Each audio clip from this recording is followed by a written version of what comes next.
అందరికీ నమస్కారం. Welcome to our channel VNR the traveller.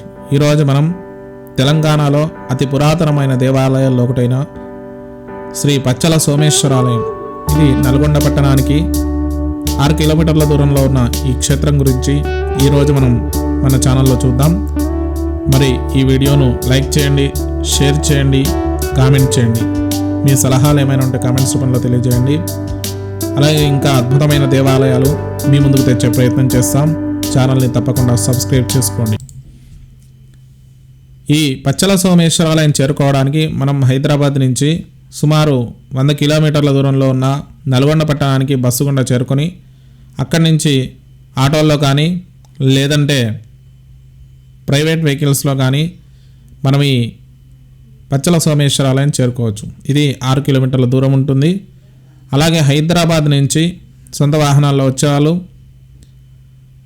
Vijayawada హైవేలో నార్కట్పల్లి వరకు చేరుకొని అక్కడి నుంచి కుడివైపు తీసుకుంటే నల్గొండ పట్టణం, తర్వాత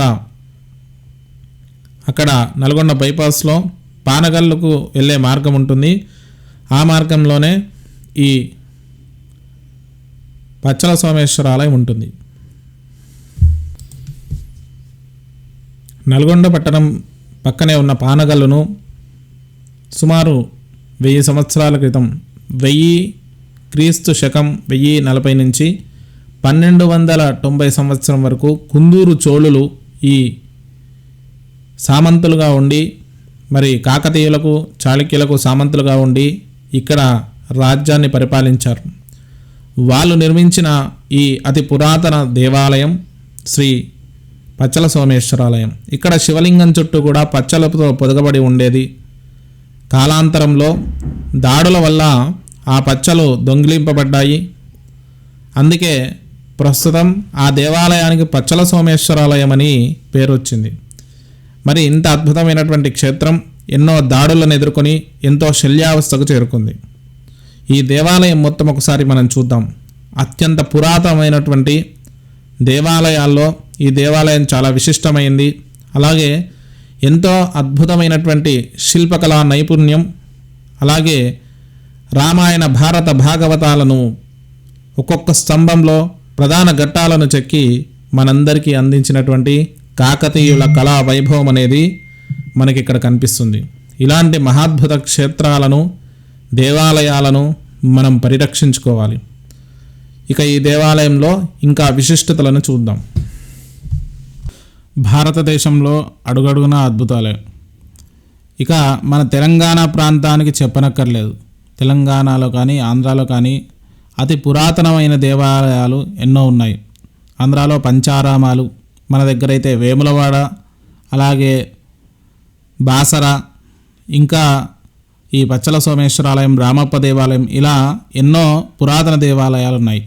కొన్నిటికి పురాణ ప్రాశస్త్యం ఉంటే కొన్నిటికి మాత్రం శిల్పకళా నైపుణ్యం, ఆ యొక్క రాజుల యొక్క అద్భుత భక్తి చూయించడానికి ఇలాంటి దేవాలయాలు మనకు కనిపిస్తాయి. ముఖ్యంగా కాకతీయుల కాలంలో నిర్మించిన ఈ దేవాలయంలో ఒక్కో అద్భుతం చూద్దాం. ఈ పచ్చల సోమేశ్వరాలయంలో 70 స్తంభాలతో నిర్మించినటువంటి అద్భుతమైనటువంటి మండపం అనేది మనకి ఇక్కడ కనిపిస్తుంది. ఈ 70 స్తంభాలను కలుపుతూ 3 గర్భాలయాలు ఉన్నాయి. ఒక దాంట్లో ఆ పరమేశ్వరుడు, రెండో దాంట్లో అమ్మవారు రాజరాజేశ్వరి, మూడో దాంట్లో ఆ గణపతి యొక్క గర్భాలయం ఉంది. ఈ మూడింటిని కలుపుతూ 70 స్తంభాలతో ఒక అద్భుతమైనటువంటి మండపాన్ని ఏర్పాటు చేశారు. అలాగే ఇక్కడ మనం చూసుకుంటే 4 ప్రధాన స్తంభాలు మనకు ఆ ఈశ్వర గర్భాలయం ముందు మనకు కనిపిస్తాయి. 11వ శతాబ్దంలో ఈ దేవాలయానికి ఉత్తరాన ఉదయాన చోళుడనే కుందూరు చోళ మహారాజు ఒక అద్భుతమైనటువంటి జలాశయాన్ని తవ్వించాడు. ఈ జలాశయం ప్రజా సంక్షేమం కోసం నిర్మించిందిగా మరి ఇక్కడి వారు చెప్తారు. ఇలాంటి అద్భుతమైనటువంటి రాచరిక వ్యవస్థ, అలాగే సామాజిక స్పృహతో ఆనాటి దేవాలయ నిర్మాణాలు కానీ, శాస్త్ర పరిజ్ఞానం కానీ, మన యొక్క విద్యలకు తార్కాణాలైన ఇన్ని దేవాలయాలు మన దగ్గర కనిపిస్తున్నాయి. ఈనాడు మనం మన జీవన విధానాన్ని పూర్తిగా కోల్పోతున్నాం. భవిష్యత్తులో మన సనాతన ధర్మం అనేది చివరి దశకు చేరుకుంటుంది. కాబట్టి ఇలాంటి దేవాలయాలతో పాటు ఇలాంటి శిల్పకళా నైపుణ్యము మళ్ళీ వచ్చే తరాలలో రావాలి అంటే సనాతన ధర్మాన్ని, భారతీయ విద్యలను, అలాగే అలాంటి శాస్త్ర పరిజ్ఞానాలపై పరిశోధనలు జరగాలి. ఇక ఈ దేవాలయం లోపటి విషయాలను చూసుకున్నట్టయితే మనం ఒక అద్భుతమైనటువంటి శిల్పాలను, అలాగే శిల్పకళా నైపుణ్యాన్ని చూడవచ్చు. ముఖ్యమైనది ఇక్కడ నంది మండపం. ఈ నంది మండపం చాలా విశేషంగా ఈశ్వరుడికి ఎదురుగా ఉంటుంది. మరి ఈ నంది మండపానికి 4 వైపులా 4 స్తంభాలు ఉంటాయి. ఈ 4 స్తంభాల మీద కూడా రామాయణ, భారత, భాగవతాలు చెక్కబడ్డాయి. ఇవి చాలా అద్భుతంగా ఉంటాయి.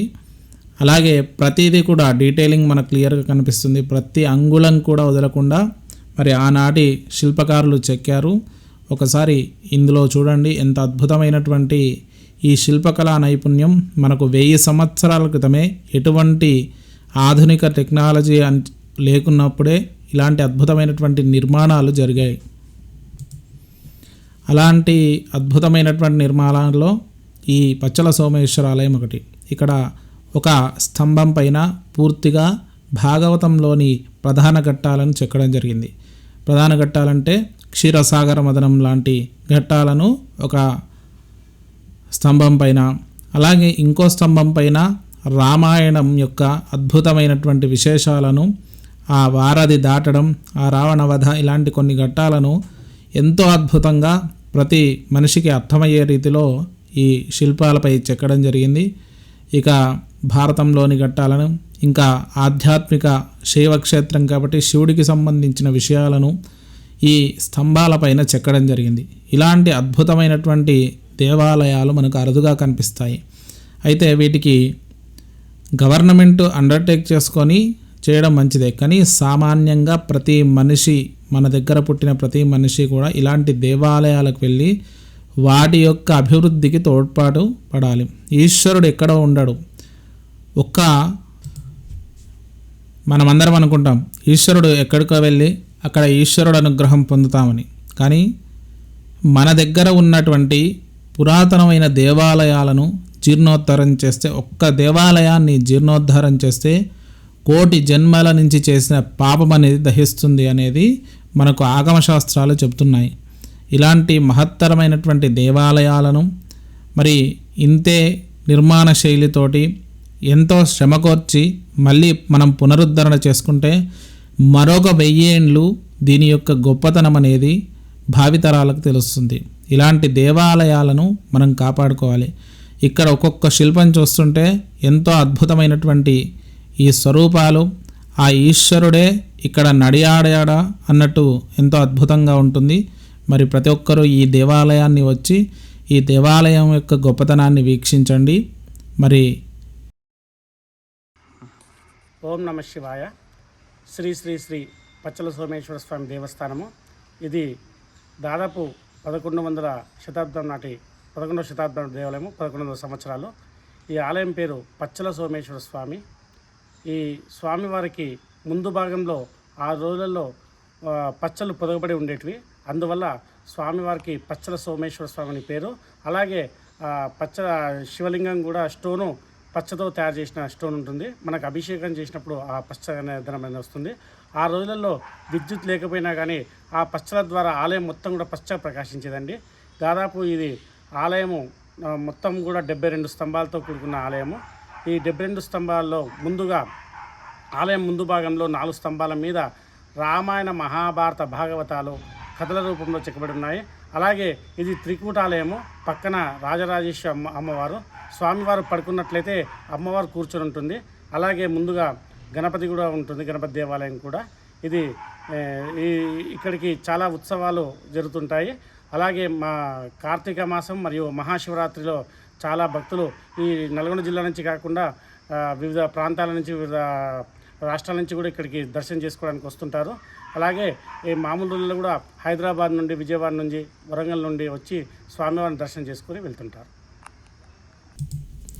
ఈ దేవాలయంలో ప్రధాన దేవతల గురించి చూసినట్టయితే మొట్టమొదట ఈశ్వరుడు సోమేశ్వరుడుగా, పచ్చల సోమేశ్వరుడుగా దర్శనమిస్తాడు.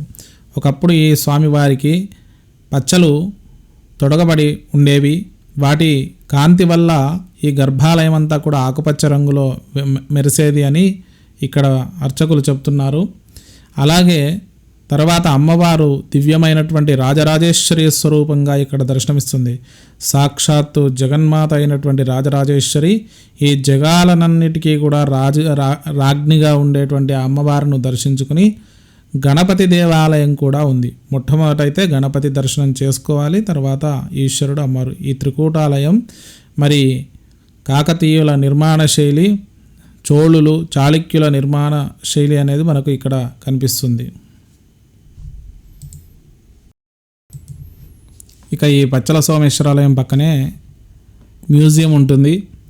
ఇక్కడ దొరికిన పురాతనమైనటువంటి శిల్పాలు, మధ్యయుగం నాటి అనేక రకాల వస్తువులతో ఒక అద్భుతమైనటువంటి మ్యూజియం ఉంటుంది. ఇది శుక్రవారం రోజు క్లోజ్ ఉంటుంది. శుక్రవారం తప్ప వేరే రోజుల్లో మనం దర్శించుకోవచ్చు. ఇది ప్రతిరోజు 10:30 నుంచి సాయంత్రం 5 గంటల వరకు తెరిచి ఉంటుంది. ఆ సమయాల్లో వెళ్తే మనకు ఆ మ్యూజియం యొక్క విజిట్ చేయొచ్చు. అలాగే బయట అనేక రకాల పురాతన శిల్పాలు కూడా మనకు ఇక్కడ చూడడం జరుగుతుంది. ఎంట్రీ 10 రూపాయలు ఉంటుంది పెద్దలకు, పిల్లలకు 5 రూపాయలు ఉంటుంది. ఇది కూడా మీరు దేవాలయం చూసినప్పుడు వెనకాలే ఉంటుంది, అది కూడా చూడండి తప్పకుండా. చూశారు కదా పచ్చల సోమేశ్వరాలయం, ఇది నల్గొండలో ఉంది. తప్పకుండా ఈ వీడియో చూసిన ప్రతి ఒక్కరూ లైక్ కొట్టండి, అలాగే ఈ దేవాలయానికి వెళ్ళండి. నేను ప్రతి దేవాలయం పెట్టడానికి ఒకటే కారణం, ఆ దేవాలయాలు ఇంకా అభివృద్ధి చెంది సనాతన ధర్మానికి మూల స్తంభాలుగా ఉండాలి. కాబట్టి వీలైనంత వరకు మీ కుటుంబంతో మీ పిల్లలను తీసుకెళ్ళి ఇలాంటి దేవాలయాలను చూపించండి. వీటి గొప్పతనం, మన పూర్వీకులు ఇంత గొప్పవాళ్ళు, ఈరోజు కనిపిస్తుందంతా ఇదంతా కళ్ళకు ఆనందాన్ని ఇచ్చేదే, కానీ మనసుకు ఆనందాన్ని ఇచ్చేటువంటి దేవాలయాలు చాలా అరుదుగా ఉంటాయి. కాబట్టి మీ కుటుంబాలతో ఇలాంటి అద్భుత దేవాలయాలను దర్శించండి.